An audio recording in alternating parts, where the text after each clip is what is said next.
ഒരു social media ഇൻഫ്ലുവൻസിലേക്ക് മാറുന്നത്.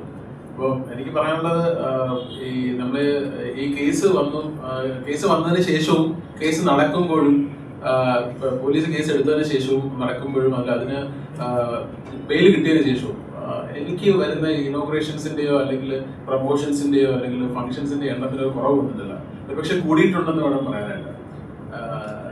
ഞാൻ ഈ കേസ് വരുന്ന സമയത്ത് 16-ാം തീയതി ഏപ്രിൽ 16-ാം തീയതി പോലെ ഞാൻ യുഎയിലാണ്. 22-ാം തീയതി 23-ാം തീയതിയാണ് കേസ് വരുന്നത്. അപ്പോൾ അതിനുശേഷം ഞാൻ തിരിച്ച് വരുന്നു. അപ്പോൾ യുഎയിൽ കുറച്ച് പ്രോഗ്രാമായിട്ടാണ് പോയത്. അതിനുശേഷം തിരിച്ചു വരുന്നു. വന്നതിന്റെ അന്ന് മുതൽ ഈ പറയുന്ന ആ ദിവസം വരെ എല്ലാ ദിവസവും എനിക്ക് ഇനോഗ്രേഷൻസ് പ്രോഗ്രാമുണ്ട്. നമ്മളെ ആൾക്കാരെ വിളിക്കുന്നു. എന്നെ വിളിച്ചത് സ്കൂളിന്റെ ബിഹാഫിൽ JC ആണ് വിളിക്കുന്നത്. ഇങ്ങനെ ഒരു ഫംഗ്ഷൻ ഉണ്ട്, പ്രവേശനോത്സവമാണ്. എനിക്ക് അന്നെ വേറെ 3 പരിപാടിയുണ്ട്. അപ്പോൾ അതിന് കഴിഞ്ഞ് കുറച്ച് ലേറ്റ് ആയിട്ടാണ് എത്തിയത്. അങ്ങനെ അതേ ഫംഗ്ഷനിൽ ഞാൻ പങ്കെടുക്കുന്നത്. നമ്മളെ വിളിക്കുമ്പോൾ നമ്മുടെ പേരിൽ ഒരു വ്യാജ പരാതി കൊടുത്തു, വ്യാജ കേസ് എടുത്തു.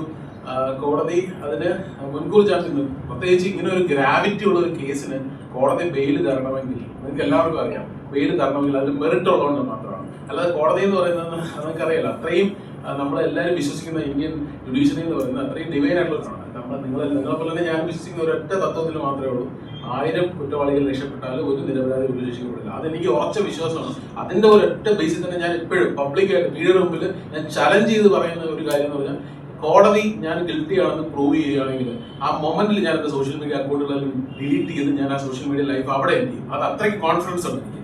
I M dam confidence about that. അത്ര കോൺഫിഡൻസ് ഉള്ളതാണ് ഞാൻ പറയുന്നത്.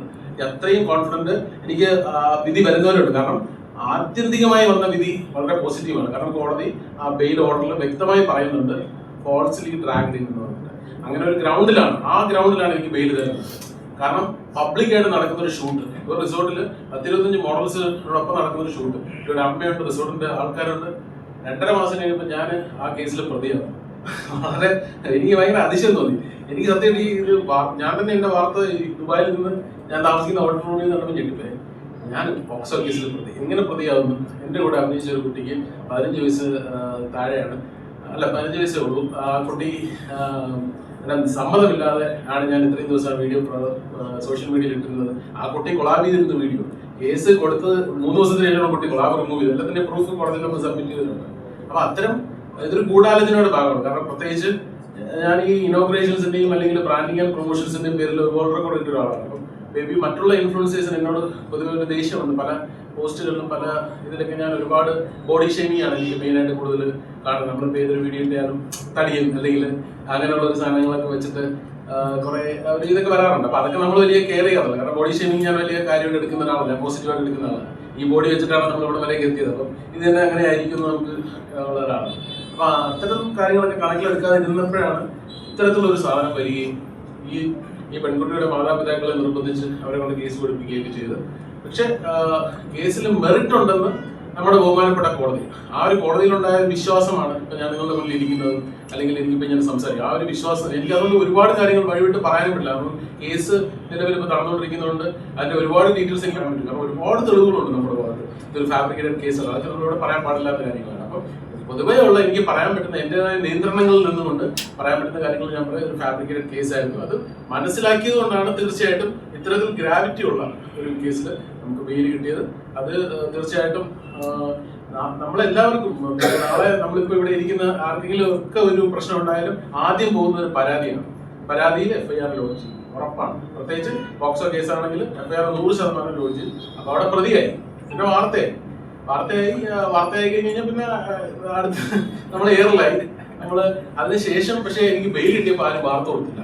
ആകെ ഈ പ്രധാനമായി ആദ്യം പുറത്തു കൊണ്ടുവന്ന ചാനലിനോട് ഞാൻ വിളിച്ച അതിലൊരു ഉദ്യോഗസ്ഥനോട് അഭ്യർത്ഥിച്ചു, ഈ ഒരു വാർത്ത ഒന്ന് കൊടുക്കാമോ ചേട്ടാ. ആ ചേട്ടൻ വാർത്ത കൊടുത്തു. സത്യം എനിക്ക് അതിനോട് വളരെയധികം ആദ്യം കൊണ്ടുവന്ന ചാനൽ അവരെ അതിൽ ന്യൂസ് ആങ്കറിനെ ഞാൻ വിളിച്ചു. അത് വായിച്ച ന്യൂസ് ആങ്കറാണ്. അപ്പൊ അദ്ദേഹത്തോട് ഞാൻ ചോദിച്ചു. അപ്പൊ അദ്ദേഹം അത് വാർത്ത കൊടുത്തു. പക്ഷെ ചെറിയ ഒരു 2 സെക്കൻഡ് വാർത്തയായിട്ട് ചുരുങ്ങി. മുകേഷ് മുൻകൂർ ജാമ്യം, അത്രേ ഉള്ളൂ. ആ കേസിന്റെ ഗ്രൗണ്ട് എന്തായിരുന്നു, എന്ത് അടിസ്ഥാനത്തിൽ കോടതി ജാമ്യം കൊടുത്തു, എന്ത് മെറിറ്റ് ആയിരുന്നു അതിൽ പറഞ്ഞില്ല. മേ ബി അവരുടെ സമയക്കുറവുകൊണ്ടായിരിക്കാം. പക്ഷെ ഇത്തരം കേസുകളിൽ കോടതി ഒരാളെ അല്ലെങ്കിൽ പോലീസ് കേസ് എടുക്കുമ്പോൾ കോടതി ബെയിൽ കൊടുക്കുമ്പോൾ അതിൽ കോടതി പറയുന്ന ഫൈൻഡിങ്സ് ഒക്കെ പറയുന്നത് അത് നിങ്ങൾ വാർത്തയാക്കണം. അല്ലാതെ നാളെ ഈ ക്യാമറയ്ക്ക് പിന്നിൽ ഇരിക്കുന്നതോ അല്ലെങ്കിൽ മൈക്ക് പിടിച്ചിരിക്കുന്നതോ നിങ്ങൾക്കെതിരെയും വരാൻ ഒരു ആരോപണം. ആ സമയത്തും ഈ ഒരു ഇന്റൻസിറ്റി നിങ്ങൾക്ക് മനസ്സിലാവുള്ളൂ. കാരണം ഞാൻ പ്രതീക്ഷിക്കുന്നില്ല, ഇന്നേ വരെ ഞാനൊരു 100+ മോഡൽസുമായിട്ട് വർക്ക് ചെയ്തിട്ടുണ്ട്. ആരും എനിക്കിതിന് പരാതി വന്നില്ല. ഈ പരാതി വരുന്നത് ഒരു ഇൻഫ്ലുവൻസറാണ് ആദ്യമായിട്ട് ഒരു പരാതിയായിട്ട് മുന്നോട്ട് വരുന്നത്. അതിനുശേഷമാണ് ഒരാഴ്ച സോഷ്യൽ മീഡിയയിൽ ഓടി അതിനുശേഷമാണ് ഇതൊരു പെൺകുട്ടിയുടെ പാരന്റ്സിനെ കൊണ്ട് പരാതി കൊടുപ്പിക്കുന്നത്. അപ്പം ഇതൊരു ഫേക്ക് കേസാണെന്ന് കൊച്ചുകുട്ടികൾക്ക് അറിയാവുന്ന കാര്യമാണ്.